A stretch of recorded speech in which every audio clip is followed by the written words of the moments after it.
안녕하세요. 오늘은 대출하고요.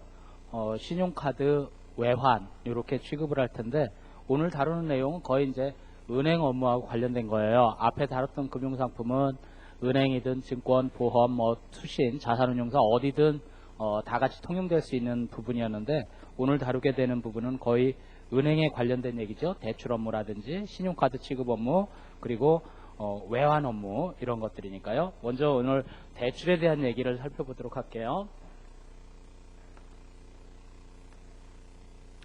대출에서는요, 여러분들이 챙겨두셔야 될 게 네 가지 대출에 관련된 대출의 기본 지식을 이해하면 되겠고요.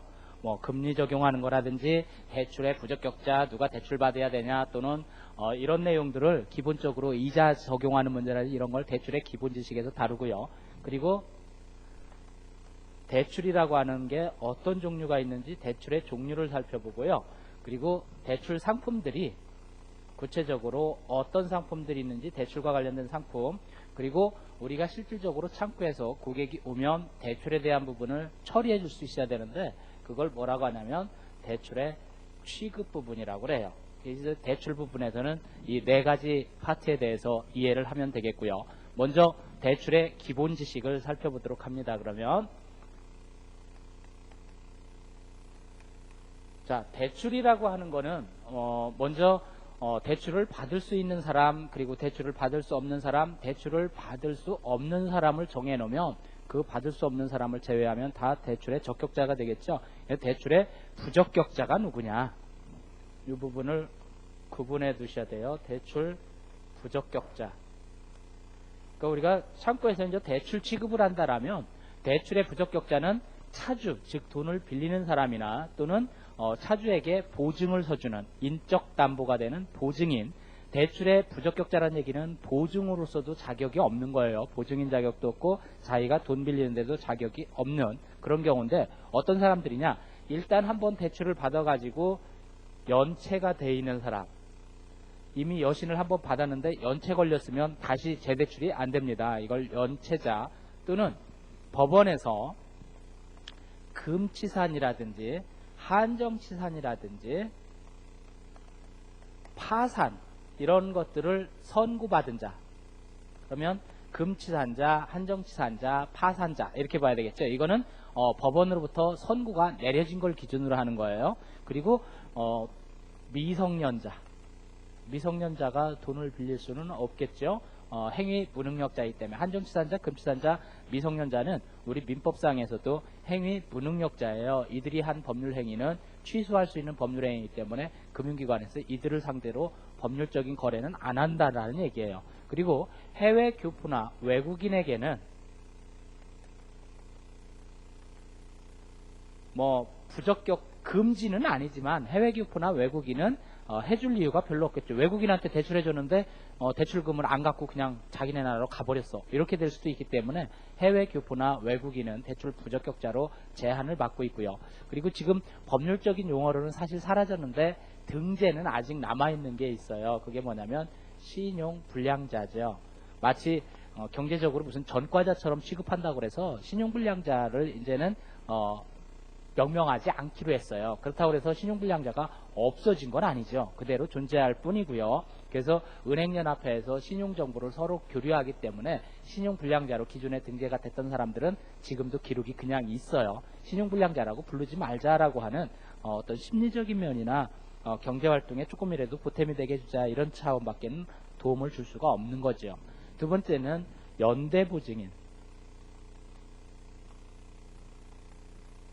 보통 보증이라고 하는 법률적인 용어는 단순보증과 연대보증으로 구분하는데 단순보증은 보증인의 뭐라고 그래요? 최고검색의 항변권이라고 하는 게 단순보증은 있지만 연대보증은 없어요. 그래서 이 연대보증은 채권 보존 조치를 위해서 해주는 건데 채권자하고 거의 동일하게 책임을 져야 됩니다. 연대보증인은 채권을 지키려고 하는 채권의 보존 조치죠. 근데 상거래 상황에서는 단순 보증은 할 수가 없고요. 상거래 활동에서는 보증 서면 무조건 연대 보증이에요. 나는 단순 보증으로 해줄게요. 뭐 이렇게는 보증 설 수가 없습니다. 그러면 내가 대출을 받을 때 누군가한테 연대보증을 세운다라는 얘기인데 이 연대보증인이 없어도 대출이 가능한 이걸 뭐라고 하냐면 연대보증에 생략 가능한 경우 어떤 때 연대보증인이 없이도 대출이 가능하다라는 얘기냐. 첫 번째는 가계 개인사업자에 대한 부동산 담보가액 범위 내 부동산 담보가액 범위 내 대출. 자, 부동산을 담보로 해서 대출 받는데 내가 우리 집을 담보로 대출 받기로 했어요. 집이 2억 원이에요. 근데 대출은 1억 원만 받아요. 대출 담보가액이 은행에서 시가의 50%를 잡아주기로 했다. 그럼 50%까지 담보가 잡혔으니까 부동산 담보가액 범위 내기 때문에 이런 대출을 받을 때는 굳이 보증인을 세울 이유가 없다는 얘기예요. 부동산으로 물적 담보가 된 거죠. 보증인은 인적 담보란 말이에요. 그러니까 인담보와 물담보가 동시에 들어가는 대출도 있고요. 인담보만 쓰는 신용대출도 있고 물적 담보만 쓰는 그런 대출도 있어요. 근데 담보가액이 충분할 때는 담보 대출만 가지고도 보증인 없이도 되고요. 담보를 내놓긴 했는데 담보가액이 충분하지 않을 때는 보증인을 또 추가로 요구합니다. 그래서 보증인과 담보물이 같이 들어갈 때도 있어요. 여기서는 연대보증인을 생략할 때는 부동산 담보가액의 범위 이내인, 그러니까 금액이 적은 대출이어야 되겠죠. 담보가치보다. 그리고 금융기관이 신용평점이라고 그래가지고요. 보통 CSS 점수가 있어요. 크레딧 스코어링 시스템 해가지고 CSS 자체 신용평점 심사 결과로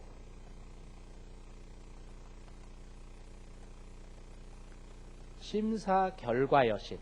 그러니까 자기네가 은행별로요. 손님에 대해서 쭉 평점을 매겨봤더니 평점이 높아요. 점수가 신용도가 굉장히 높은 사람이다. 그래서 대출해줄 때는 굳이 그 사람 신용도가 높아서 대출하는데 보증인을 세울 이유가 없다는 얘기죠. 이럴 때는 연대보증인이 필요 없고요. 그 다음에 본인 명의의, 즉 돈을 빌려가는 사람의 본인 명의의 예금이라든지 또는 적금, 내가 은행에 예금도 해놨고 또는 적금도 해놨는데 돈이 필요해요. 그럼 적금을 해약하면 손해보죠. 그래서 해약하지 않고 그건 유지하면서 나도 적금을 3년짜리 1,000만 원 들고 있는데 이걸 담보로 잡아놓고 돈을 좀 빌려 쓸게. 이렇게 얘기하면 그 본인 명의의 예적금 담보대출이라고 그래요.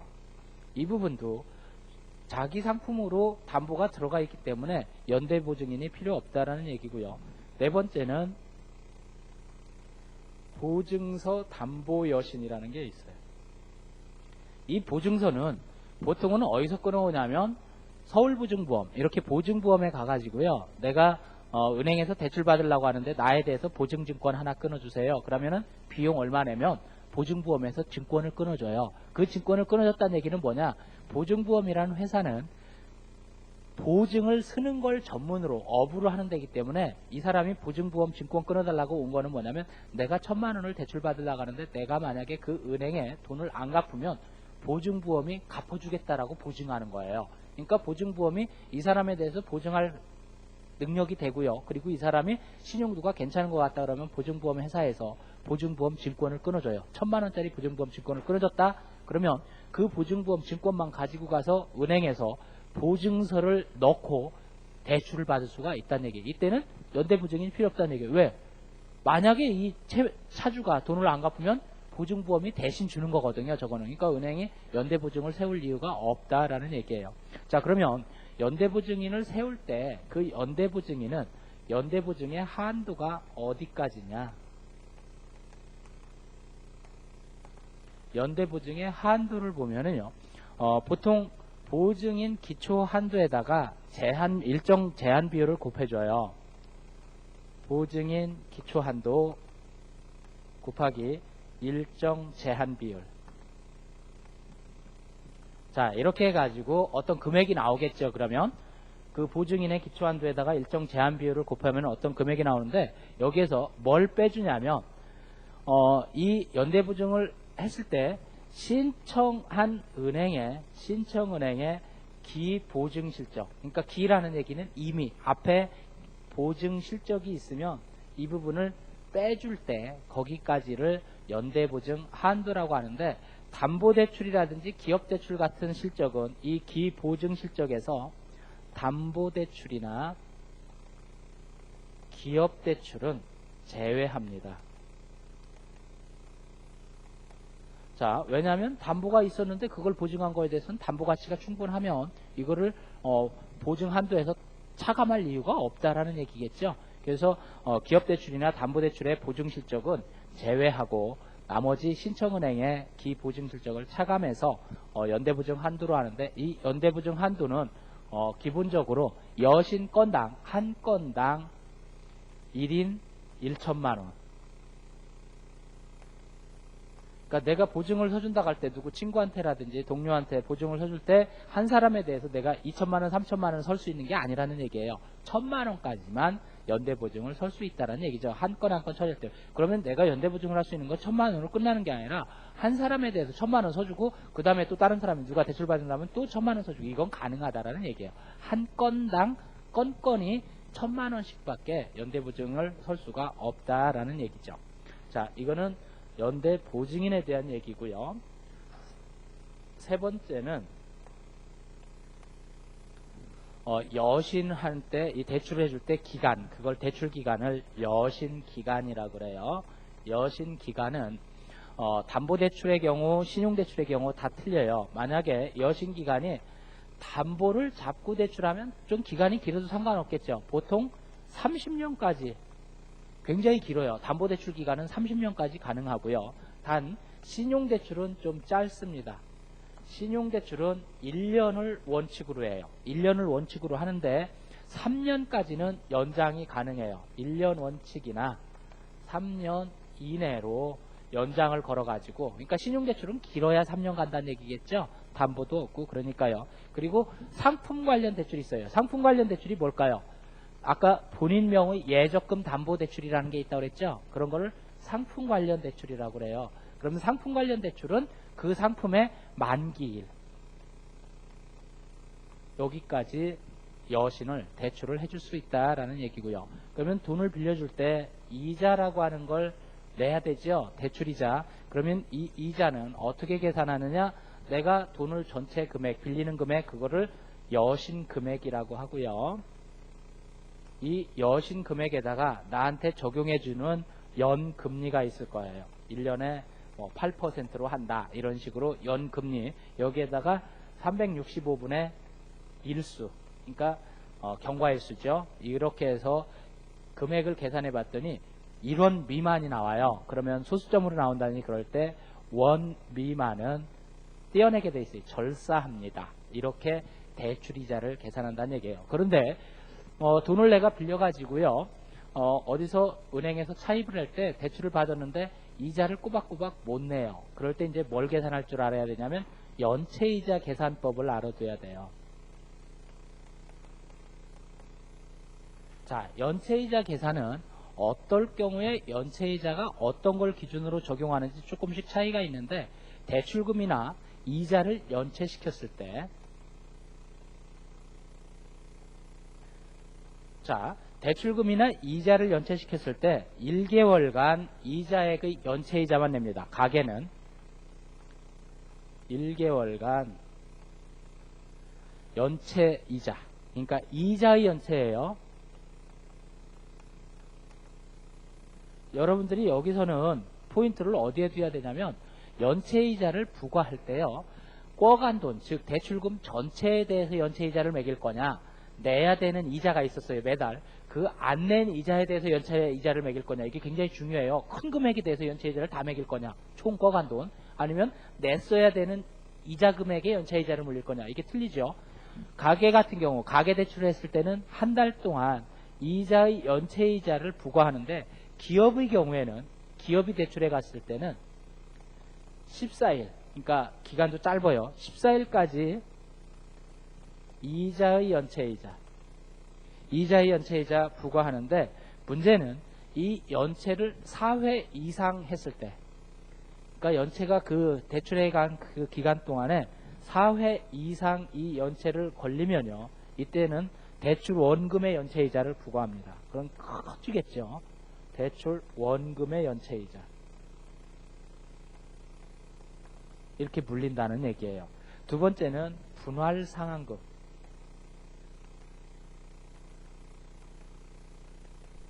분할상환금은 예를 들어서 1,000만 원을 대출받았다. 그런데 1,000만 원을 한 달에 뭐 20만 원씩 분할 상환하기로 했다. 그랬을 때 20만 원씩 갚기로 했는데 돈이 없어가지고 못 내요. 그 분할 상환금을. 그러면 첫 번째 연체가 걸렸을 때 그걸 이제 1회 연체라고 그래요.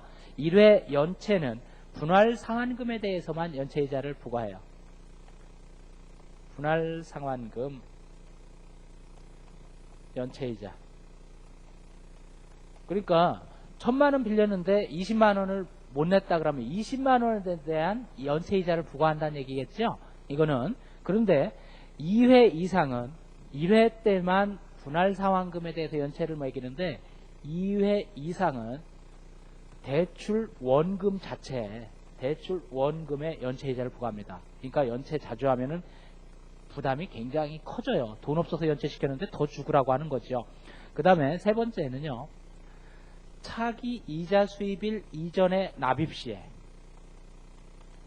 차기 이자 수입일 이전 납입 수입일 이전 납입 시 차기 이자 수입일 전에 납입할 때는 차기 이자 수입일 전일까지 납입일부터 차기 이자 수입일 전일까지는 연체이자 적용 면제입니다. 자, 무슨 말이냐? 이거 말로 해놓으면은 이게 무슨 말이냐 해가지고 와닿지 않을 수 있어요. 그림으로 한번 표현해 볼게요. 지금 이자를 내야 되는 시기가 요게 이번 달에 이자 내야 될 시기고요. 요거는 다음 달 이자 내는 날이에요. 예를 들어 볼게요.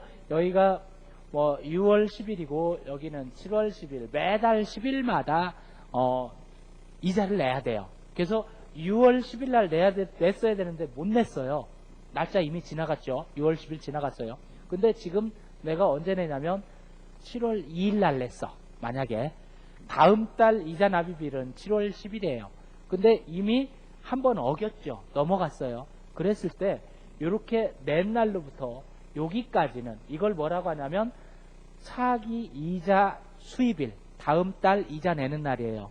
그 이전에 냈잖아요. 다음 달 이자 내는 날 이전에 냈기 때문에 거기에서부터 납입일부터 차기 이자 수입일 전일까지 여기까지에 대해서는 연체이자 적용을 안 한다라는 얘기죠. 여기서 냈으니까 여기까지 연체이자를 다 물리는 게 아니라 납입을 중간에 했으면 기한을 넘겼더라도 연체이자 적용을 안 한다라는 얘기예요. 지금 세 번째 얘기는 그 설명이. 네 번째는요. 예금 담보대출은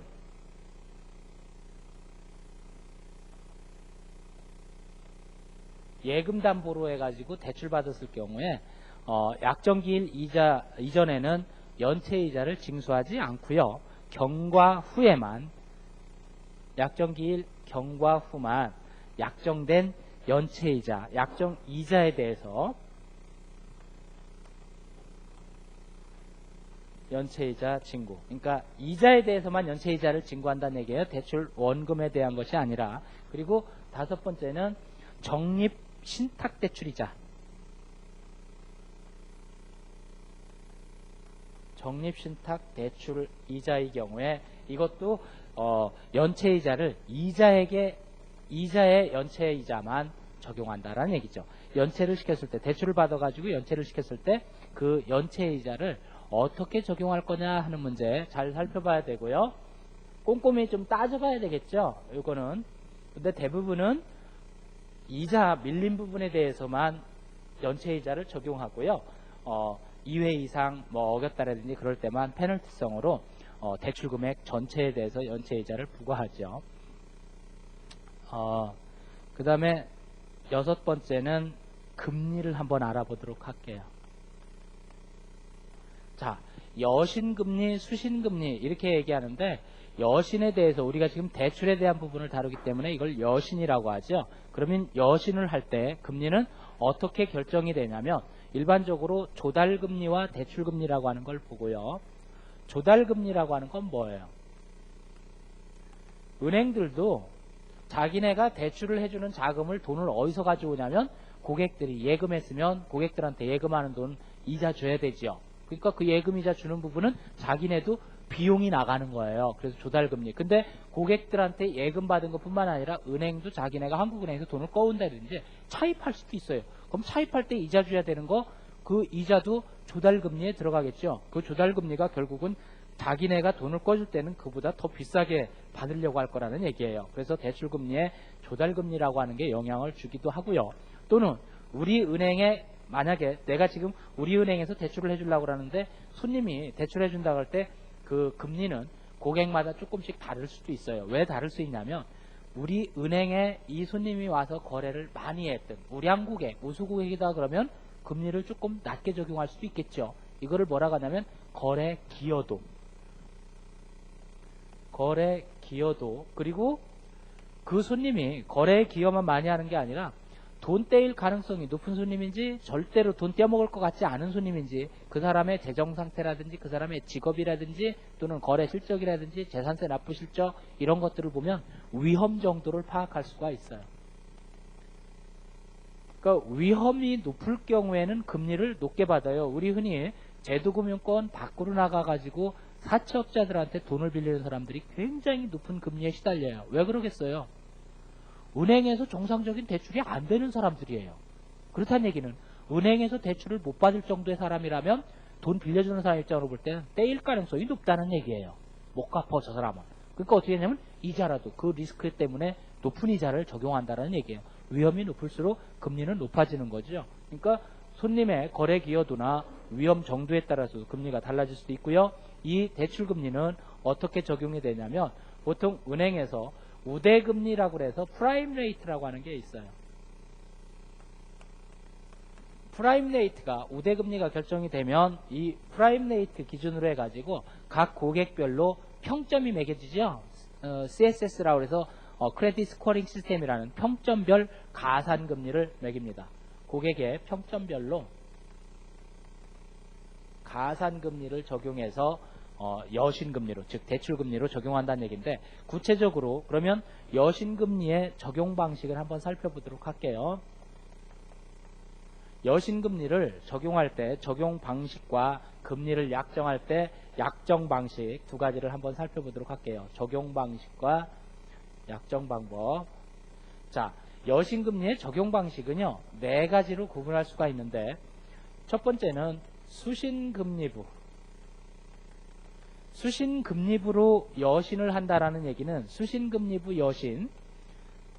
이 얘기는 뭐냐면 수신, 즉 손님한테 예금을 받으면서 이자를 고객에게 이자 주기로 한 게 있어요. 그 수신금리라고 그래요.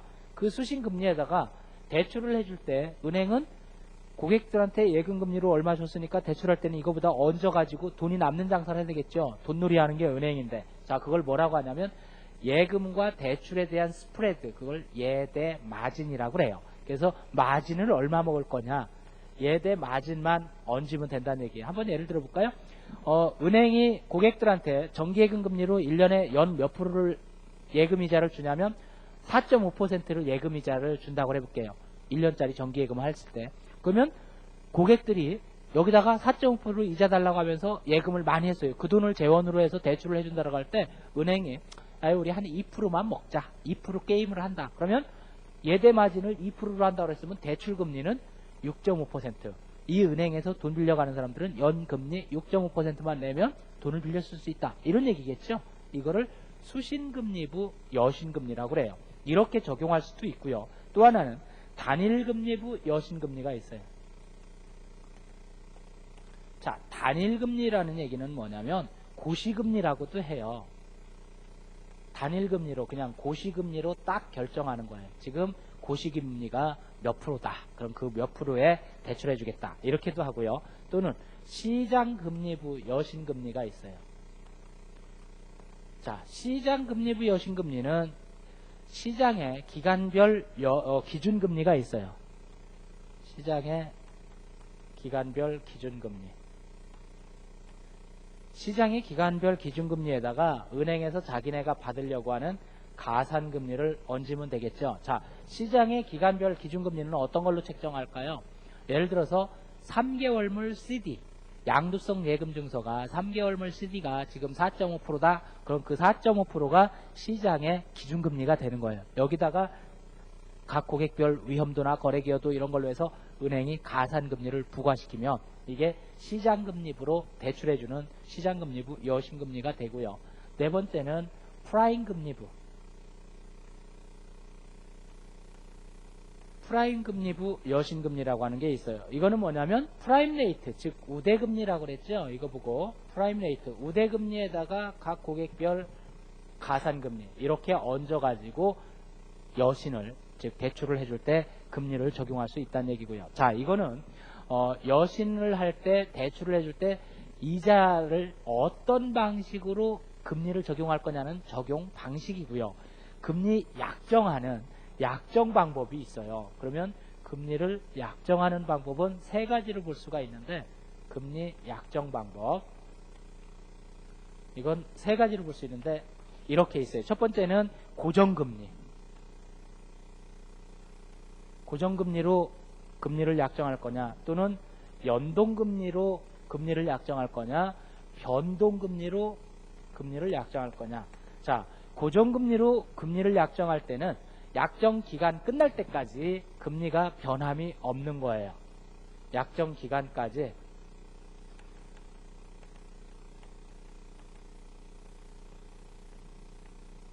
금리가 픽스했다. 그러니까 딱 지금 못 박아놓는 거죠. 내가 5년짜리 대출을 받는다 그랬을 때 연금리 8% 이렇게 하면 5년 동안 금리가 오르고 떨어지고 해도 나는 영향받지 않고 무조건 8%만 내면 된다는 얘기예요. 이걸 고정금리 대출이라고 하죠. 금리를 약정하는 방법에 따라서. 이제 연동금리와 변동금리만 여러분들이 조심하면 돼요. 고정금리는 쉽죠. 아, 금리가 변화하지 않고 약정기간까지 꾸준히 가는 거다. 이래가지고 고정금리는 쉬운데, 연동과 변동은 뭐냐면요, 기준금리를 적용으로 하냐 고시금리를 적용으로 하냐인데, 이 연동금리라는 얘기는 그때그때 기준금리 변동에 따라 연동하는 거예요.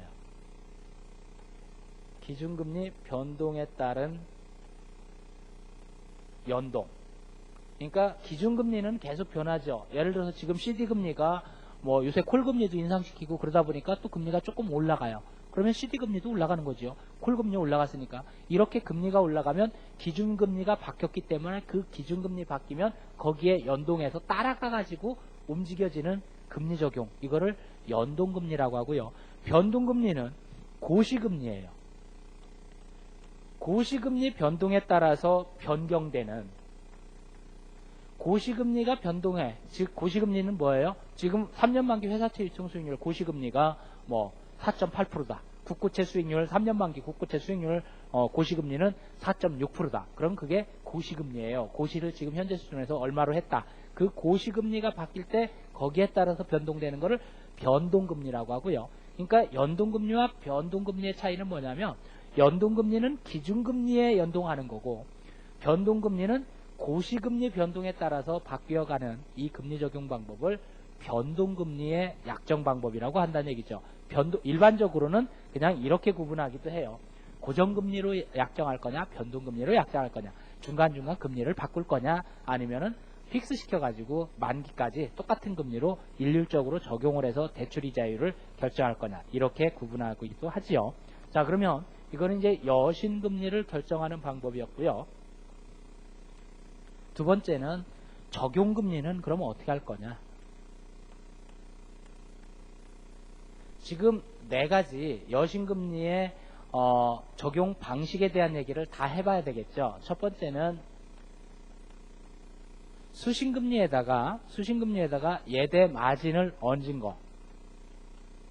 수신금리에 예대 마진을 얹은 게 뭐라고 그랬어요? 수신금리부 여신금리라고 그랬죠. 이 수신금리부 여신금리는 어떤 대출을 할 때 적용한다라는 얘기냐, 이런 얘기예요. 예적금 담보대출이라든지,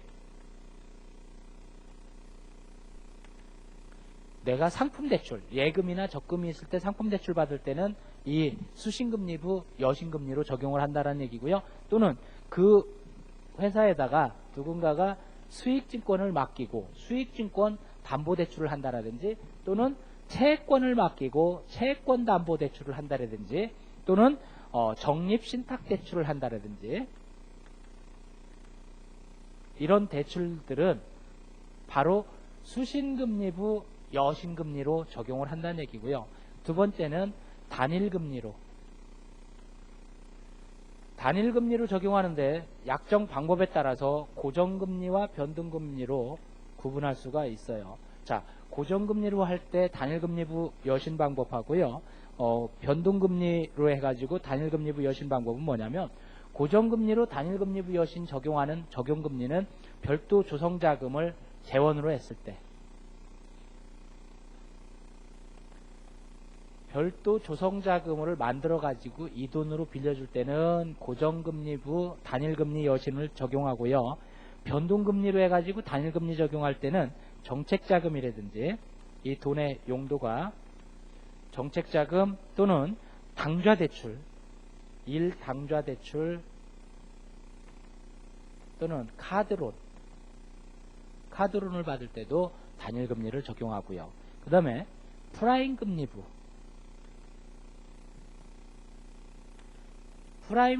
이거 뭐예요? 우대금리 적용하는 거라 했죠? 프라임금리부로 대출해주는 적용은 어떤 대출일 때 적용하느냐? 집단대출이나 또는 카드론이나 임직원 대출. 이거 말 많죠. 그래서 금융기관들은, 은행에 종사하고 있는 은행 직원들은 자기 은행에서 싼 이자로 대출을 받아요. 쉽게. 그러니까 그게 뭐냐면 프라임 금리부로 하기 때문에 그래요. 우대금리를 적용받아가지고 싼 이자 내면서 돈을 뺐을 수 있다는 얘기죠. 자기 은행에서 임직원 대출, 이게 프라임 금리부로 적용하기 때문에. 원리금 분할 균등상환 대출, 원리금을 분할해가지고 균등상환하는 그런 대출, 이런 것도 다 프라임 금리부로 적용한다는 얘기고요. 시장금리부 적용 대출, 시장금리부 여신금리는 어떤 대출을 떼냐면 주로 당좌대출이나 기업 종합통장대출,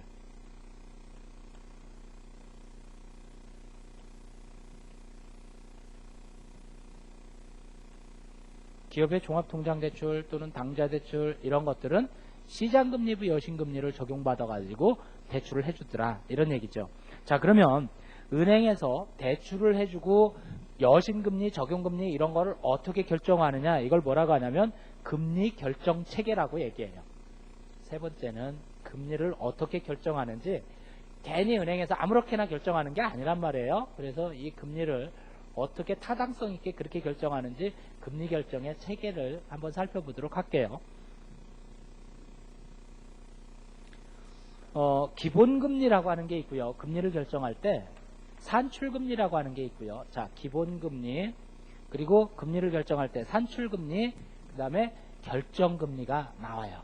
마지막으로 이제 결정을 시켜주는 결정금리. 자, 기본금리는 어떻게 기본금리가 산출이 되느냐. 첫 번째는 기간별로 기준금리, 그걸 조달원가라고 하죠. 기간별 기준금리. 예를 들어서 콜금리가 또는 CD금리가 4%다. 그럼 그 4%가 뭐냐면 이 은행도 돈을 빌려오는데 쓰여지는 원가예요. 그래서 그걸 조달원가라고 해요. 기본적으로 이건 깔고 가야 된다는 얘기겠고요. 여기에다가 은행의 직원들이 또 얼마나 많아요. 대북에 일하는 그 직원들, 대출 관련해서 서류 심사도 해야 되고 그러니까 취급하는 직원들 업무 원가라고 그래요. 그걸 보고 월급 주고 그래야 되니까 돈이 들어가죠. 이걸 업무 원가. 여기에다가 이거 이외에도 신용조사를 해봐야 된다니 뭐라든지 뭐 수입일지대가 들어간다니 이런 기타 비용들이 들어가요. 기타 비용. 그리고 여기에다가 은행의 정책적인 요소, 이거를 정책 비용이라고도 하고 정책 요소가 들어가는데, 은행은 ALM, 즉 ALM이라든지 자금부 이런 데서 뭐를 따지냐면, ALM이 뭐예요? 은행에서 흔히 쓰이는 게 ALM 이렇게 얘기하는데 Asset, Liability Management 이렇게 얘기해요. 그러니까 Asset은 자산이고요, Liability는 부채예요. 그러면 은행에서 Asset이 될 수 있는 건 뭐냐면, 은행 측면에서 볼 때 대출해 준 거는 자기네 자산이고요, 라이어빌러티는 은행에서 부채가 되는 건 고객들의 예금이에요. 그거를 매니지먼트 한다는 얘기는 대차대조표 개정으로 볼 때 차변과 대변을 대출 나가는 거하고 고객들한테 예금 들어오는 걸 어떻게 적절히 관리할 거냐, 이 관리 차원인 거를 정책 요소라고 그래요. 그래서 대출을 조금 줄여야 되겠다 또는 대출을 늘려야 되겠다, 이런 정책적인 요소에 따라서 기본금리가 달라질 수 있다는 얘기죠. 대출을 늘리고 싶다 그러면 은행이 대출금리를 낮춰주고 대출을 조금 줄여야지 그럼 대출금리 올려버리는 거예요. 이런 것들이 다 담겨가지고 기본금리가 산정이 되고요. 그러면 이 기본금리가 산출이 되면 산출을 한번 대출을 해주는 금리를 산출해 볼게요. 이 기본금리에다가 지금 기본금리는 이렇게 해서 계산한다고 그랬어요. 그래서 그 기본금리가 나왔으면 기본금리에다가 은행이 말하고 있는 신용의 스프레드 여기에다가 돈을 빌려줄 때 따르는 못 받을 가능성도 있고 그렇기 때문에 그걸 뭐라고 하냐면 위험 프리미엄, 리스크 프리미엄이라고 그래요. 위험 프리미엄, 신용 스프레드에다가 리스크 프리미엄을 더해주면 이때 산출금리가 나오게 되고요. 이 산출금리에다가 이제 돈을 진짜 대출해주는 대출금리가 어떻게 결정되냐면 산출금리 플러스 물론 산출금리에다가 무조건 플러스만이 아니라 마이너스 될 수도 있어요. 사업부 조정금리는. 사업부별로 즉 각 은행의 지점별로요. 어떤 지점은 대출이 많이 나가야 되고 어떤 지점은 대출이 좀 덜 나가야 되고 이래요. 그럼 그 사업부별로 조정금리를 더해줄 수도 있고 빼줄 수도 있다라는 얘기예요. 이렇게 해서 최종적으로 대출금리가 결정된다. 이런 과정을 거쳐서 대출금리가 결정되는 거지 은행이 손님이 왔는데 뭐 지금 한 5%로 해줄까? 6%로 해줄까? 이렇게 임의로 결정하는 게 아니라는 얘기예요. 대출금리 즉 여신금리를 적용할 때는 금리 결정 체계가 이런 과정으로 계산이 이루어진다. 이런 얘기죠. 자 이렇게 하면 여러분들이 대출과 관련해서 기본적인 지식은 취급을 했어요. 그러면 이제 대출의 기본 지식은 알았으니까 대출의 종류는 어떤 것들이 있는지 알아볼게요. 자, 첫 번째는요. 채무자, 대출을 종류를 구분할 때 무슨 기준으로 대출을 구분할 거냐. 첫 번째는 채무자에 따른 분류. 자, 채무자별로 어떻게 구분하냐면 가계자금, 기업자금 대출. 이게 뭐예요? 돈을 빌려가는 사람이 누구냐? 가계가 빌려가면 가계자금 대출, 기업이 빌려가면 기업자금 대출, 공공 및 기타 자금. 공공 및 기타 자금이라는 얘기는 공공기관이라든지 재단법인 또는 사단법인 이런 데서 돈을 빌리면 공공 및 기타 자금으로 채무자가 누구냐를 중심으로 해서 대출의 종류를 구분한 거고요. 두 번째는 대출을 취급할 때 대출거래라고 하는 여신거래라고 하는 이 거래를 할 때 거래 방식에 따른 분류를 볼게요. 한두거래가 있고요. 건별거래가 있어요. 한두거래, 건별거래, 할부금융 이렇게 세 가지로 거래 방식에 따라서 분류하는 거는요. 자, 한두거래라고 하는 건 뭐냐? 일반적으로 당좌 한도를 정한다라든지 또는 마이너스 한도. 우리 보통 마이너스 대출 이렇게 얘기하죠. 통장에 내 잔고가 없어도 돈을 출금할 수가 있는 게 있어요. 그걸 마이너스 한도. 이렇게 하면 그 사람은 마이너스 한도가 1,000만 원이다. 그러면 1,000만 원이라는 한도로 해가지고 대출을 받기 때문에 한두 거래라고 그래요. 또는 당좌도 마찬가지예요. 우리가 당좌예금 계정을 가지고 수표를 발행해요. 근데 당좌예금의 계정에 돈이 있을 때 내가 수표를 쓸 수가 있는데 수표를 발행할 수가 있는데 내가 늘 당좌예금의 잔고를 늘 유지하는 게 아니라 어떤 때는 잔고가 없는데 수표 발행을 했어요. 그 은행하고 나하고 당좌 계정을 설정하는 걸 늘 거래를 하기 때문에 당좌 대월이라고 하는 걸 시킬 수가 있어요. 즉 뭐냐면 지금 당좌 계정에 잔고가 없어도 수표 발행을 이 사람이 했는데 결제를 해준다는 얘기예요. 먼저 어차피 좀 있다가 돈 늘 거니까 이걸 당좌 대월이라고 그래서 그거는 무작정 당좌 대월을 시킬 수 있는 게 아니라 기업 한도가 니네 회사는 2억 원까지 당좌 대월을 쓰게 해주겠다, 1억 원까지 쓰게 해주겠다 이렇게 한도를 설정하기 때문에 당좌 대월이나 마이너스 통장은 한도 거래라고 하고요. 건별 거래라는 얘기는 대출을 취급하는 하나하나의 일시 상환 방식으로 한다든지 또는 분할 상환 방식으로 한다든지 이렇게 대출을 받는 거를 건별 거래라고 그래요. 그리고 뭐 할부금융은 보통 물건 구매를 할 때 자동차를 산다든지 이럴 때 할부금융 많이 하고 있죠. 매월 일정액의 균등액으로 갚아나가는 이런 금융을 할부금융이라고 그래요. 이거는 거래 방식에 따른 대출의 종류를 분류해 본 거고요. 세 번째는 대출을 해줄 때 그 돈이 은행이 어디서 난 돈으로 대출해 주는 거냐. 이거는 대출 자금의 성격, 대출 자금의 성격으로 성격별 분류를 한번 해볼게요. 이 대출을 해갔다가 어디다가 쓸 거냐. 일반 대출의 경우에는 고객의 예금이나 적금, 고객들이 예금이나 적금한 돈으로 대출을 해줄 때는 일반 대출이라고 하고요. 신탁 대출이라는 게 있어요. 신탁 대출은 고객들이 우리가 은행 상품 얘기할 때 은행 고유 계정이 있고 신탁 계정이 있다고 그랬죠. 그때 신탁에다가 맡긴 돈, 신탁 재산. 이 신탁 재산에 맡긴 거는 채권을 살 수도 있고 주식을 살 수도 있고 이런 데서 투자도 하고 대출을 해주기도 한다고 그랬죠. 그러면 이 대출을 이용할 때 신탁 재산으로 하면 신탁 대출 또는 카드론. 카드론은 신용카드사에서 돈을 대준 거겠죠. 신용카드사가 돈을 빌려주면 카드론이고요. 그 다음에 약관대출이라고 하는 게 있어요. 약관대출은 무슨 약관이겠어요? 보험약관이겠죠. 그러니까 이거를 저축성 보험회사, 보통 보험회사들은 막대한 자금력을 가진 게 보험회사예요. 왜? 생명보험 같은 경우 보면 엄청나게 많은 사람이 보험료를 매달 납입하면서 돈이 굉장히 많이 모아지죠. 그 돈 어떻게 할 거예요? 운용을 해야 되는데 그 운용 방식 중에 하나가 이렇게 저축성 보험으로 대출을 해준다라는 얘기예요. 이 보험회사들이 대출을 하면 이걸 약관대출, 대출자금의 성격으로 구분한 거고요.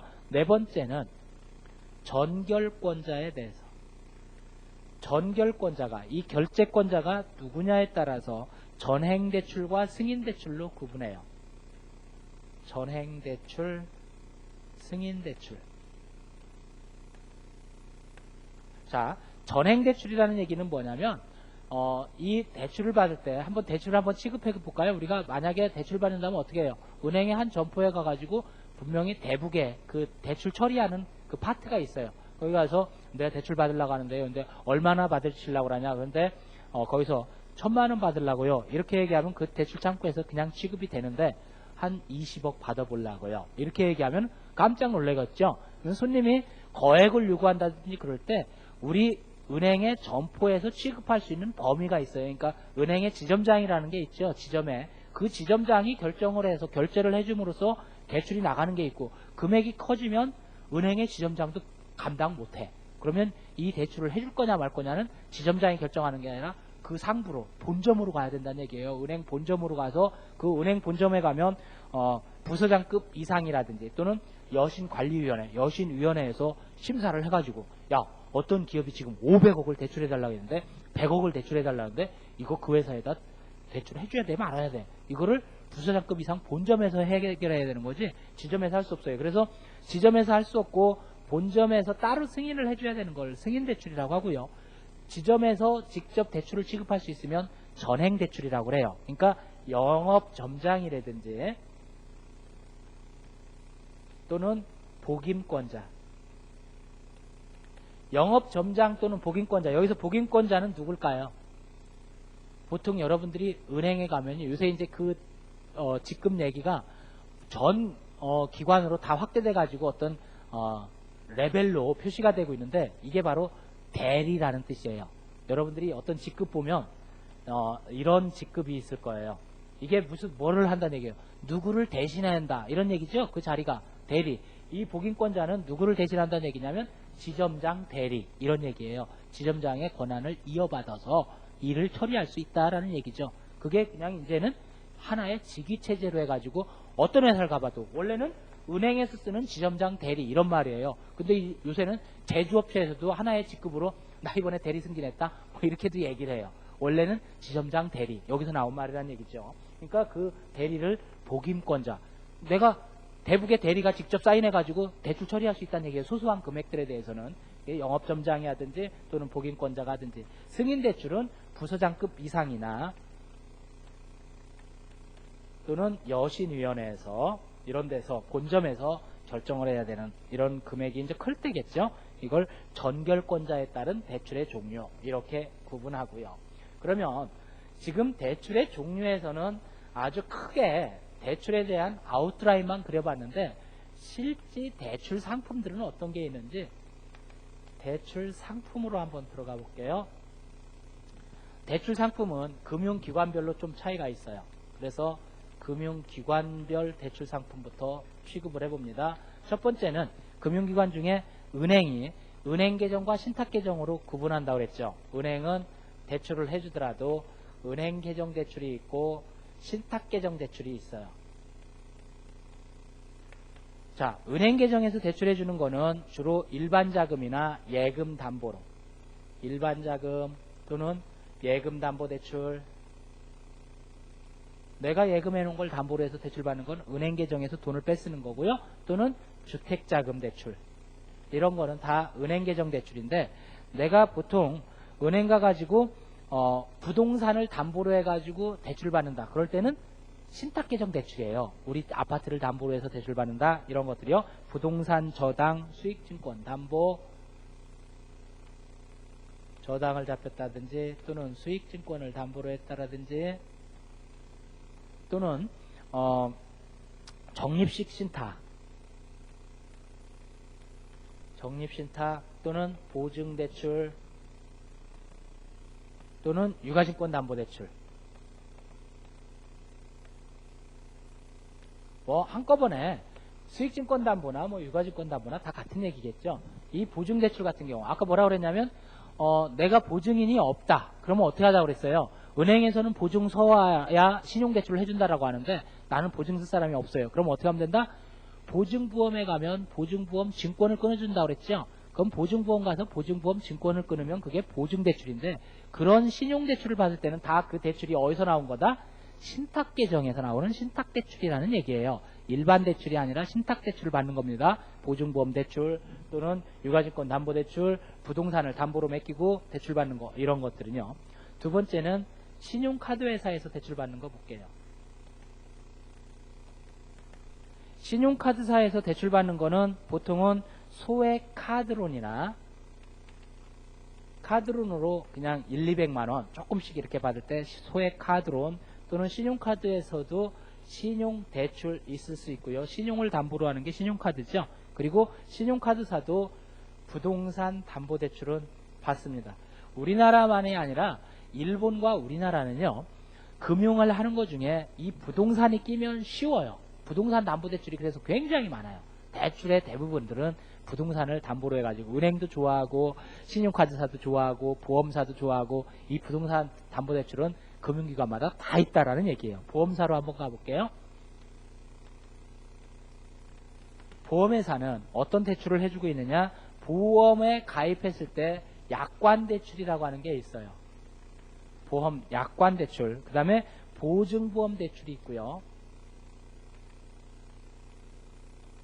그리고 부동산 담보대출, 이 부동산은 다 낀다고 그랬죠.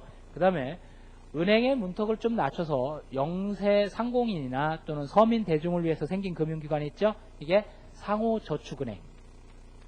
대출받기가 상호저축은행은 은행보다, 일반 은행보다 조금 편해요. 그 대신 금리는 조금 높게 적용됩니다. 상호저축은행에서는 학자금 대출이라든지 대학생들이 학비가 굉장히 비싸요. 옛날 같으면 내가 대학 다닐 때만 해도 등록금이 한 학기에 40만원 밖에 안 되는데 지금 10배 올랐어요. 한 학기 등록금이 400만원 가까이 이렇게 내야 되고, 학과별로 조금씩 차이가 있지만, 요즘은 한 학기에 400만원이면 대충 1년에 1000만원씩은 용돈도 들어가야 되고, 그러다 보면 1000만원 갖고도 좀 부족할 수 있어요.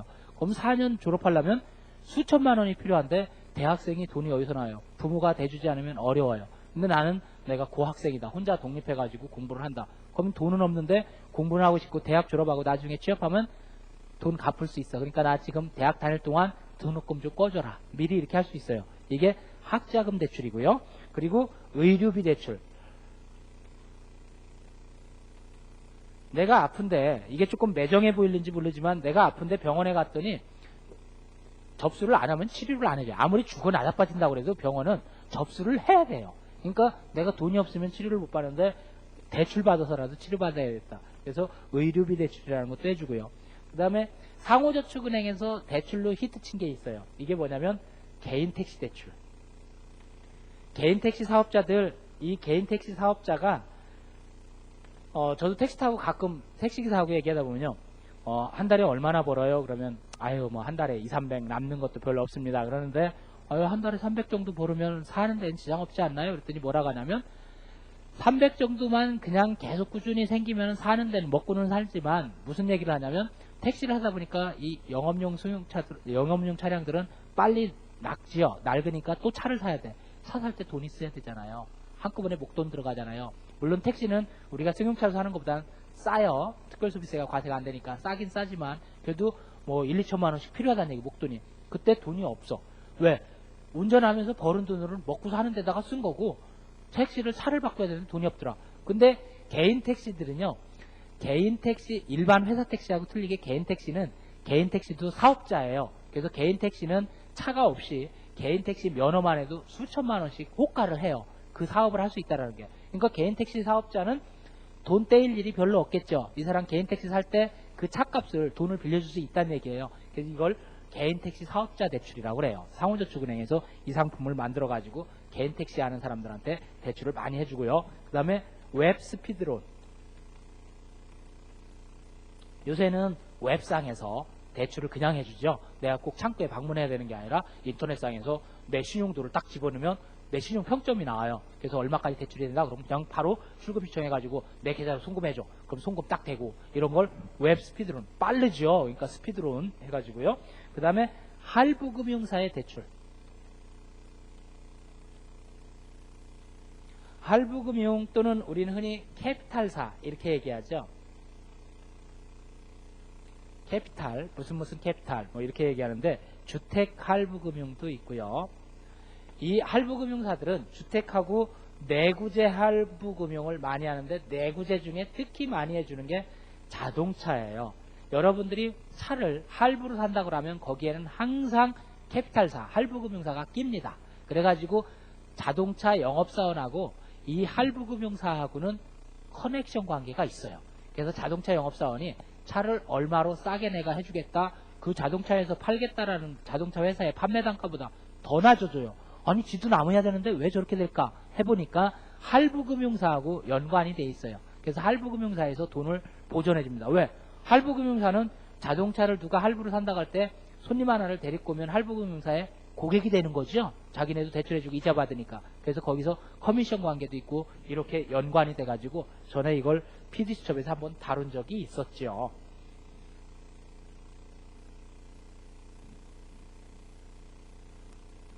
자, 이제 대출 상품을 금융기관별로 봤는데 이제 용도별로 볼게요.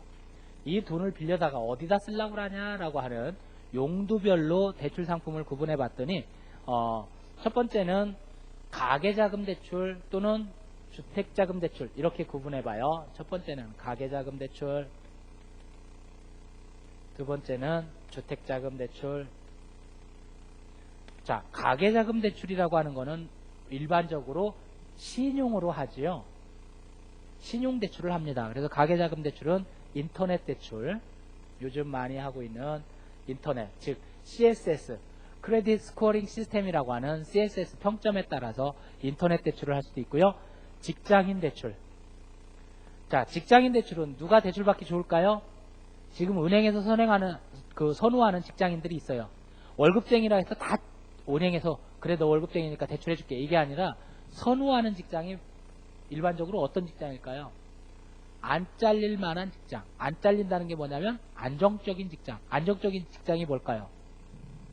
교사, 공무원, 직업군인 뭐 이런 거는 구주주정이나 이런 게 별로 없어요. 그래서 안정적인 직장인, 이런 직장인 대출, 가계자금 대출로 해주고요. 또는 전문직 대출. 전문직 중에 있는 사람, 흔히 말해서 변호사, 회계사, 뭐 공인회계사나 변호사, 변리사 이런 사람들이 의사, 돈도 많이 버는 사람들이고 이 의사나 변호사, 회계사가 돈 5천만 원 때문에 이거 떼어먹고 도망가겠어? 그러니까 이 전문직 대출은 그 대출 한도도 좀 비쌉니다. 좀 높아지게 되는 거죠. 전문직 대출 또는 대학생 대출, 자영업자 대출 이런 것도 있고요. 자영업자는 개인 사업자를 말하는 거고 대학생은 내가 학생이라고 하는 것만 입증할 수 있으면 받을 수 있죠. 또는 주부나 일반인도 받을 수 있고요. 또는 유학자금, 대학생들이 받는 거는 뭐 유학자금 이런 거 받을 수도 있고요. 생활자금 대출. 생활비가 부족해가지고 생활자금을 받는다든지 결혼자금 대출을 받는다든지 여행자금으로 어떻게 생각하면 어떻게 돈 없으면 말지 대출 받아서 여행 가냐 그럴지 모르지만 있어요. 여행자금 대출이라는 게 대출 받아서 여행 갑니다. 해외여행 같은 데 유럽 여행 같은 거 2명이 가려면 한 1,000만 원 필요하다. 없어요 목돈이. 그러면 대출 받아서 간다는 얘기예요. 이렇게 가계자금 대출이 있고요. 주택자금 대출의 경우에는 담보로 하는 담보대출과 주택구입자금 대출이 있어요. 자, 담보대출의 경우에는 이미 집이 있으니까 집을 내놓고서 담보로 대출받는 거고, 구입자금 대출은 집이 없는데 집 사는데 대출을 받는다 이런 얘기겠죠. 담보대출과 구입자금 대출. 담보대출은 보증서로 할 수도 있고요. 또는 아파트 담보대출을 받을 수도 있고요. 부동산 또는 요새는 전세보증금 담보대출도 돼요. 자기 집도 아닌데 전세 들어간 게 있잖아요. 보증금이 1억이야. 그럼 그 1억 전세계약서 가지고 가서 대출 받을 수 있다는 얘기고요. 요즘 주식이 막 앞으로 좋아질 거다. 주가가 올라갈 거다. 근데 내가 예를 들어서 삼성전자 주식이 100주 있어. 100주도 깜볼 게 아니에요. 왜? 100주 그래도 6천만 원이야. 그러니까 6천만 원어치 주식을 갖고 있는데 이걸 팔았으면 되잖아. 한 1,000만 원 써야 된다라면. 근데 팔기가 아까워요. 왜? 100만 원 간대. 그러니까 주식을 계속 붙잡고 있고 싶고 돈은 1,000만 원 써야 되고 그러면 어떡하냐? 주식을 맡겨놓고 돈을 빌렸어요. 그럼 주식을 안 팔고 있잖아요. 그럼 계속 주가가 올라가면 내 재산은 불어나는 거고, 이럴 때 주식을 맡기고 대출을 받으면 주식담보대출이 되는 거고요. 또는 내가 자동차를 할부로 산 게 아니라 목돈을 다 주고 샀어. 근데 돈이 필요해. 그럼 자동차를 담보로 맡기고 대출을 받을 수도 있어요. 자, 구입자금 대출은요, 종류가 여러 가지예요. 구입을 어떻게 하느냐인데, 최초 구입자금 대출이 있고요. 최초 구입자금 대출이라는 얘기는 내가 처음으로 집을 장만한다. 이럴 때 주택가액의 70%까지 1억 원까지 해가지고 대출을 해줍니다. 처음으로 집 장만을 해보는 사람이다. 무주택자였겠죠. 그 다음에 두 번째는 중도금 대출. 왜 중도금 대출이 필요하냐면 아파트를 분양받기로 해가지고 분양 신청을 했는데 당첨이 됐어요. 근데 돈은 없어요. 그럼 어떻게 하느냐? 분양가의 50%까지 은행에서 중도금 대출을, 그래 일단 꿔줄게 중도금, 그래가지고 중도금 대출을 해줍니다. 자, 이렇게 최초 구입자금 대출을 받든 중도금 대출을 받든 이런 대출을 받을 때 주의해야 될 점 몇 가지가 있어요. 자, 첫 번째는 자금 용도에 따른 대출 기간을 선택해야 해라.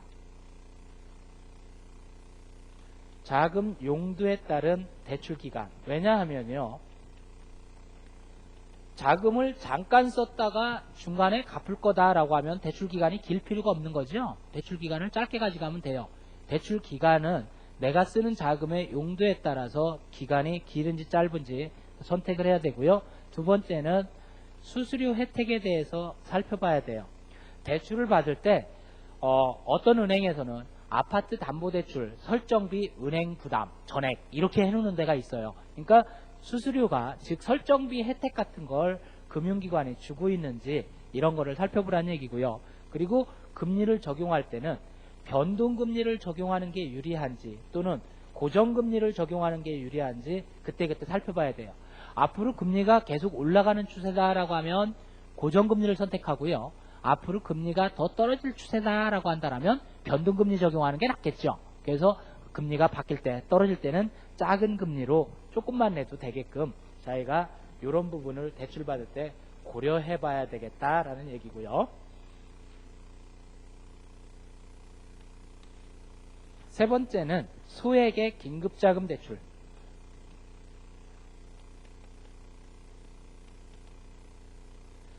금액은 적지만 급해요. 빨리 대출 받아야 되는 거고, 소액 긴급자금 대출을 받는다면 어떤 걸 쓸 수 있냐면 예적금, 예금이나 적금 담보대출 또는 수익증권 이런 것들로 담보를 해가지고 대출 받을 수가 있어요.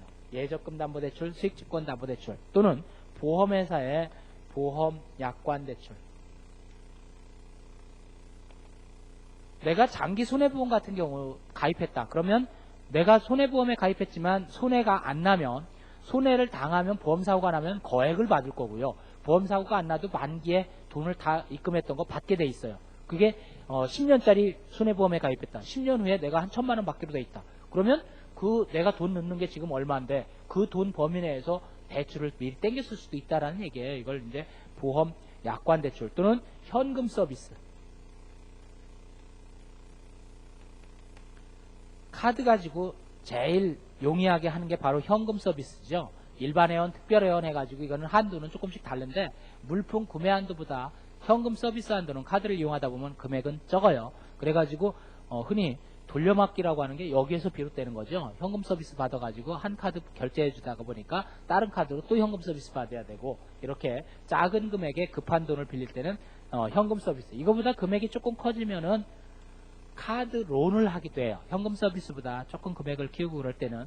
그 다음에 마이너스 대출이라고 하는, 자, 이 마이너스 대출은 시험 문제에서 잘 물어봐요. 이 마이너스 대출의 제도에 대해서. 그래서 이 마이너스 대출에 대해서는 잘 챙겨두셔야 되는데, 첫 번째는 장단점도 구분해 줘야 되겠다. 마이너스 대출의 장점은 뭐냐? 대출 이자가 싼 편이더라. 싼 대출이자. 여기에다가 이 마이너스 대출은 받기가 편해요. 그래서 편리하게 취급하기 때문에 장점이에요. 은행 가서 소비대차 계약서, 무슨 대출 약정서 뭐 쓰고 이렇게 복잡하게 할 거 없이 통장 잔고 없어도 마이너스 그냥 꺼내 쓰면 돼. 그래서 간편하더란 얘기고요. 그 대신 이 마이너스 대출을 이용하면 나쁜 점이 있어요. 첫 번째는 무절제. 내가 사람이다 보니까 통장에 잔고가 없는데도 불구하고 꺼내 쓸 수 있으면 자꾸 써버릇해요. 그래서 무절제 할 수가 있고요. 그 다음에 부실이 진행되는 게 통제가 불가능해요. 일반적으로 은행에서 대출을 받으면은요, 한 달에 한 번씩 이자를 내야 된다든지 그럴 때 이자를 안 내면은 연체이자 통보 날라오고 가끔 가다가 막 빨간 글씨로 최고장 막 이런 게 날라오고 그래가지고 아 내가 지금 현재 빚진 상태가 어떻고 이자 못 낸 상태가 어떻고 이걸 매달 점검이 되는데 이 마이너스 통장은요 아무 소리도 안 해요. 지가 알아서 돈 여유되면 갚는 거고 이러기 때문에 내가 막 꺼냈을 땐 뭐든 아무 소리를 안 해. 그러다 보니까 부실이 진행되고 있는데도 통제가 불가능하다는 게 단점이 되는 거고요. 그러면 이 마이너스 통장이라는 건 어떻게 활용하면 좋겠냐 그래가지고 활용법이라고 하는 게 나오는데 가급적이면 결제 자금 계좌로 활용해라. 즉 내가 마이너스 통장에 뭘로 연결시키냐면 통신요금 결제, 나의 카드 대금 결제 이런 결제 자금 계좌로 다 연결시켜버리고 그리고 긴급 소액 자금을 쓸 때는 급하면서 소액 자금을 쓸 때는 마이너스 통장을 써라. 그 다음에 가급적이면 인터넷으로 신청해라. 그리고 이 마이너스 통장은 내가 마이너스 한도가 1,000만 원이다 그러면 1,000만 원을 다 쓰지 말고 한도의 90%까지만 이용해라. 왜? 잘못하면 한도 꽉 늘려버리니까. 그러면 한도 자체가 딱 차있다 하더라도 늘릴 수 있는 방법이 있어요. 그걸 한도 늘리는 방법. 한도 늘리기로 들어가 볼게요. 내 마이너스 통장 한도가 1,000만 원이야. 근데 이걸 조금 2,000만 원, 3,000만 원 올리고 싶다? 그러면 주거래 고객 제도를 이용하면 돼요. 내가 어떤 한 은행을 주거래 은행으로 설정을 해서 그 은행만 나의 모든 예금 거래뿐만 아니라 우리 회사에서 나한테 매달 뭐가 들어와요? 급여가 들어오죠? 급여이체 통장이 뭐니 이런 걸 한 은행으로 몰아버리는 거야. 그래서 나의 예금 거래 실적 모든 결제 내역이 한꺼번에 그 은행으로 거래되게 하는 제도. 이걸 주거래 고객 제도라고 하죠. 그러면 내 신용한도가 올라가 가지고 마이너스 대출을 좀 올릴 수도 있다라는 얘기고요. 자, 그러면 네 번째는 이 대출이라고 하는 이런 상품을 사용할 때 효과적으로 대출받는 법은 뭐겠느냐? 효과적 대출법.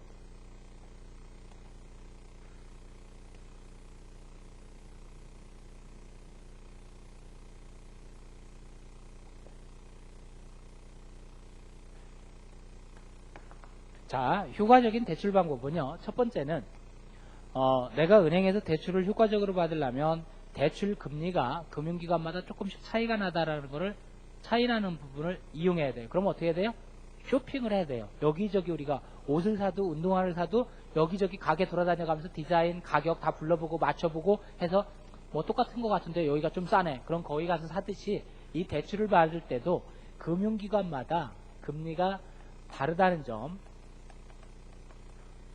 금융기관마다 적용금리 다르기 때문에 뭐를 하라는 얘기냐면 발품 팔고 다리품 팔고 손품 팔고 이렇게 해서 쇼핑을 하라는 얘기예요. 그러면 조금이라도 저렴한 비용을 가지고 대출을 받을 수 있다는 얘기고요. 가급적이면 요새는 보험을 가입할 때도 마찬가지고요.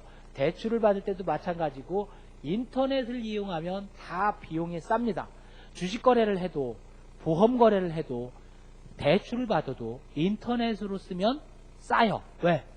직원이 일일이 개입하지 않고 컴퓨터가 알아서 다 지들끼리 했으니까 비용을 싸게 해줘도 괜찮다는 얘기예요. 수당 안 줘도 되고 그러니까. 그래서 인터넷 전용 대출을 가급적이면 이용해라. 세 번째는 중도상환 수수료를 계산해야 된다.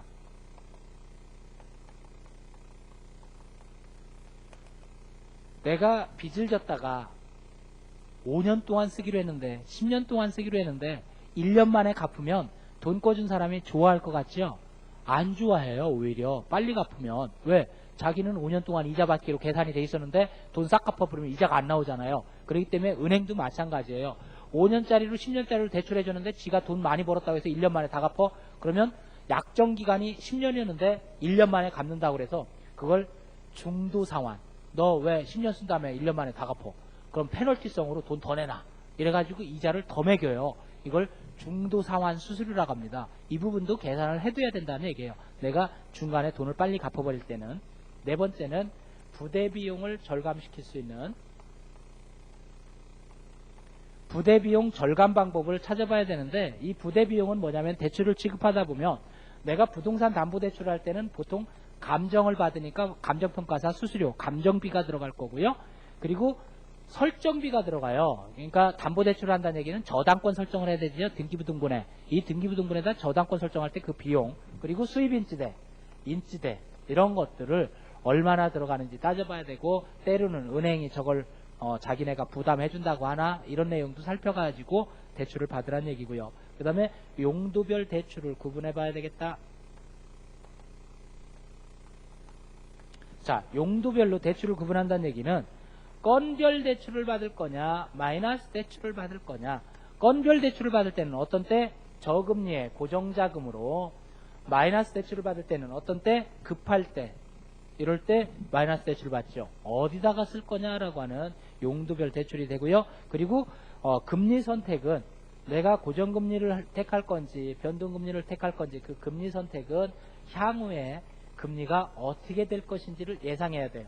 금리가 올라갈 거라면 고정금리를 선택하고 앞으로 금리가 떨어질 거라면 변동금리를 선택하면 된다고 그랬죠. 향후 금리 전망을 예상해 본 다음에 그 다음에 만기하고요. 만기 상환 조건 같은 것들은 신중하게 생각해봐라. 만기 상환 조건을. 그 다음에 여덟 번째는요. 기설정 근저당은 유지해라. 자, 이거는 조심하셔야 돼요. 무슨 얘기냐면 내가 대출 받기 위해서 근저당을 설정해 놓고서 대출을 받았어요. 그럼 우리 집이 지금 저당권이 설정돼 있겠죠. 그래서 돈을 갚으면 사람들이 어떤 욕심이 생기냐면 돈 다 갚았는데 왜 저당권이 계속 설정돼 있어? 빨리 빼! 이래가지고 설정을 해제하라고 그래요. 근데 그럴 필요가 없다는 얘기예요. 왜냐? 근저당이라고 하는 건 설정이 한 번 돼 있으면 그 다음에 대출 받을 때 또 저당 안 잡혀도 되죠. 이미 돼 있기 때문에 그냥 돈을 뺐을 수 있다는 얘기예요. 근데 근저당이 돼 있다 해서 내가 집을 사용 못하는 것도 아니죠. 아무 영향이 없어요. 그래서 근저당이 설정된 거를 돈 갚았다고 해서 바로 빼버리지 말고 비설정 근저당은 그냥 놔두고 있으라는 얘기예요. 이거는 돈만 갚았다가 다시 돈 대출 받을 일이 또 생기면 다시 설정할 필요가 없다는 얘기예요. 한번 설정해 놓으면 설정비가 절감이 되기 때문에 이왕에 설정되어 있는 근저당은 계속 유지해달라. 그러니까 재대출을 받을 때 설정 비용이 안 들어가기 때문에 그렇다는 얘기죠. 아홉 번째는 대출이라든지 신용카드 대금은 연체시키지 마라. 대출 또는 신용카드의 대금 연체 금지. 연체되면 나쁘다는 거 누가 모르나요? 돈이 없어서 못 갚는 거지. 대부분 그렇죠. 근데 가급적이면 연체시키면 연체이자로 더 비싸질 뿐만 아니라 신용도도 또 낮아집니다. 그래서 연체시키지 말아라 이런 얘기고요. 이걸 내가 대출을 받는다라고 할 때 대출 상품의 효과적인 대출법이라고 합니다. 자, 대출 상품까지 알아봤고요. 네 번째는 대출을 한번 취급하는 방법. 대출의 취급. 우리가 이제 실제 고객들을 대해 가지고 대출 상품을 취급한다라면 먼저 대출 조건부터 알아보도록 할게요. 대출 조건은 어떤 내용들을 대출 조건이라고 하냐면 얼마 대출 받을 거냐, 대출 금액 또는 어디까지 설정할 거냐, 설정액, 설정금액 이걸 얘기하는 거예요. 보통 설정은 어디까지예요? 1000만원 대출 받으면 1000만원 설정하나요? 안 해요. 1200만원 이런 식으로 설정합니다. 은행은 자기네가 돈을 1000만원 빌려줘 놓고 집을 담보로 잡을 때는 채권 채구 금액 1200만원 이렇게 한다는 얘기예요. 돈은 1000만원 줘놓고. 왜 그래요? 이자나 연체이자 이런 것이 이제 불어날 것까지 다 감안을 해놓는 거예요. 그래가지고 설정 금액은 보통 120에서 150%, 120 내지 150% 이렇게 해서 설정을 하고요. 그 다음에 이자율은 어떻게 적용할 거냐 또는 상환 방법은 어떤 식으로 원금과 이자를 같이 원리금 균등분할을 상환할 거냐, 이자만 내다가 한꺼번에 만기에 원금을 한꺼번에 싹 갚을 거냐 이런 식으로 상환하는 방법에 대해서도 대출 조건을 정해야 되고요. 중간에 일찍 갚으면 중도 상환 수수료는 어떻게 결정될 거냐 이런 것들을 대출 조건으로 꼼꼼히 따져봐야 된다는 얘기겠고요. 두 번째는 담보 제공. 이 담보 제공은 인적 담보가 있고 물적 담보가 있다고 그랬어요. 인적 담보를 보증인이라고 그랬고 물적 담보는 우리 흔히 저당권 뭐 이런 식으로 얘기하죠. 자, 그래서 담보 제공은 부동산으로 담보를 받을 수도 있고요. 유가증권 속에는 주식, 채권, 뭐 수익증권 다 들어가요. 그리고 보증서로 담보를 받을 수도 있고요. 또는 기술 담보 평가증서, 기술 평가증서가 있어요. 어떤 회사에서 보통 대출을 해갈 때는 그 회사가 우수 기술을 갖고 있는 기업인지 우수 기술 평가 기업 이렇게 되면 그 기술이 정말 우수하다는 건지 기술 담보가가 나옵니다. 또는 동산도 담보로 받을 수가 있고요. 여기에서 주의해야 될 점 4가지가 있는데 뭐냐면 담보 중에 특정 채무담보라는 거 하고요. 담보의 종류가 특정 채무담보가 있고 특정 근담보가 있고요. 한정 근담보가 있고요. 그 다음에 포괄담보가 있어요. 전체적으로 다 하는 걸 포괄 근담보라고 하죠. 자, 이 4가지 종류가 각각 무엇인지 구분이 돼야 됩니다. 특정 채무담보는 어떤 한 가지 단일한 특정 채무 하나에 대해서만 담보를 낸 게 특정 채무담보겠죠. 그리고 두 번째로는 특정 근담보. 특정 근담보는 여신거래 약정서상 여신거래 약정서에 쓰여져 있는 채무를 담보로 하는 걸 특정 근담보라고 하는데 이거는 오로지 연기만 지급할 수 있고요. 한정 근담보는 특정 여신 채무 어떤 종류의 특정한 종류의 여신 채무에만 적용하겠다. 그래서 연기에 대한 부분이나 또는 재취급, 신규 취급 이럴 때 적용하는 게 한정 근담보고요. 포괄 근담보는 모든 채무에 그러니까 모든 채무에 담보를 적용해 주겠다. 그럼 포괄 근담보 이렇게 되는 거예요. 특정 채무담보, 특정 근담보, 한정 근담보, 포괄 근담보가 어떻게 차이점이 되는지 요거 구분해서 알아두시고요. 세 번째는 대출을 취급할 때 비용에 대해서 알아보도록 할게요. 요것도 시험 문제 잘 나와요. 대출 비용 계산법. 대출에 대한 여러 가지 비용이 발생할 수가 있는데 대출 비용이 발생할 때 첫 번째는 신용대출일 때는 어떤 대출 비용이 발생하냐. 자, 신용대출을 했다라고 하면 대출 받을 때는 꼭 필요한 게 뭐냐면 수입인지대 1000만원 대출 받는다고 할 때 수입인지대 만원 뭐 이런 식으로 수입인지대 들어가고요.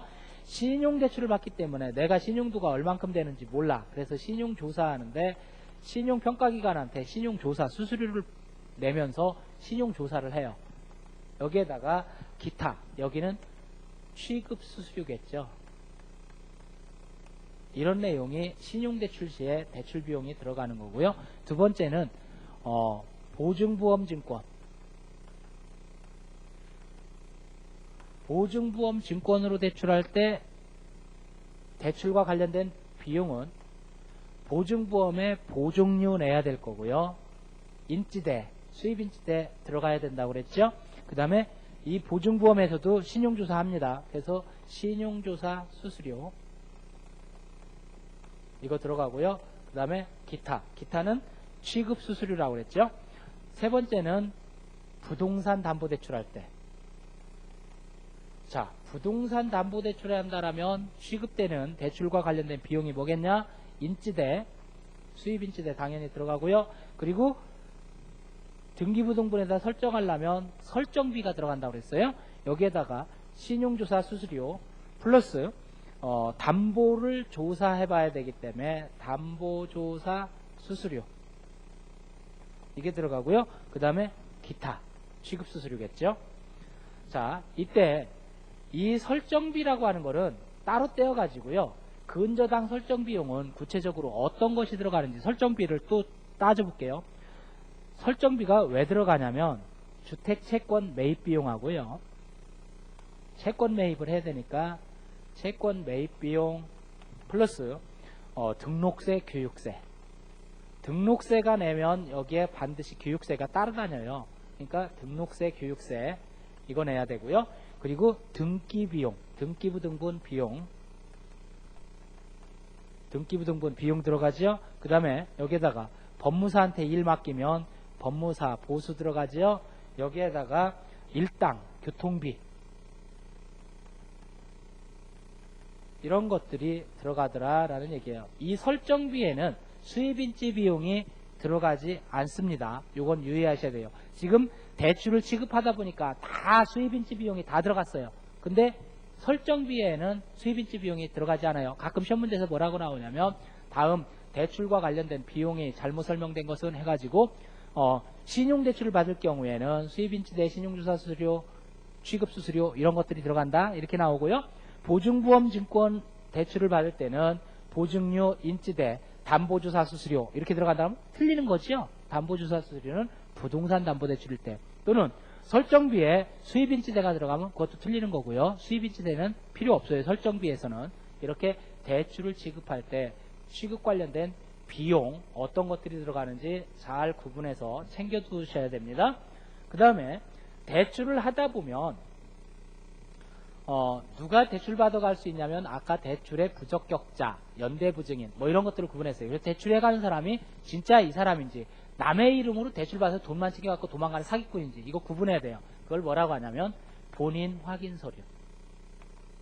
본인 확인이 꼭 필요해요.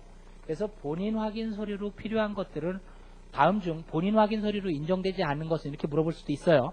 본인 확인 서류는 주민등록증, 운전면허증, 공무원증, 여권 이런 것들이 본인 확인 서류로 쓰이고요. 흔히 이 본인 확인 서류와 거리가 먼 것을 해가지고 답으로 잘 나오는 게 뭐냐면 건강보험증. 건강보험증은 내 본인 확인이 안 돼요. 남의 거 주소 갖고 와도 그거는 몰라요. 그래서 건강보험증은 본인 확인 서류에 포함되지 않습니다. 가끔 이게 이제 답이에요. 본인 확인 서류와 거리가 먼 것은 이렇게 해서 물론 이럴 때는 확인할 수 있어요. 뭐 재직 확인을 한다든지 또는 가족 확인을 한다든지 그럴 때는 물론 가족 확인도 정확하게는 뭘로 해야 될까요? 주민등록 등본을 떼오라고 그래요. 그래서 주민등록 등본상에 가족사항이 어떻게 나타났나 이렇게 해서 확인을 합니다. 본인 확인 서류까지만 알아두시면 대출에 관련된 얘기는 대출의 기본 지시, 대출은 어떤 종류가 있냐, 대출의 상품, 대출을 구체적으로 취급하는 요령 이렇게만 정리해두면 되겠고요. 조금 쉬었다가 카드를 다뤄볼게요.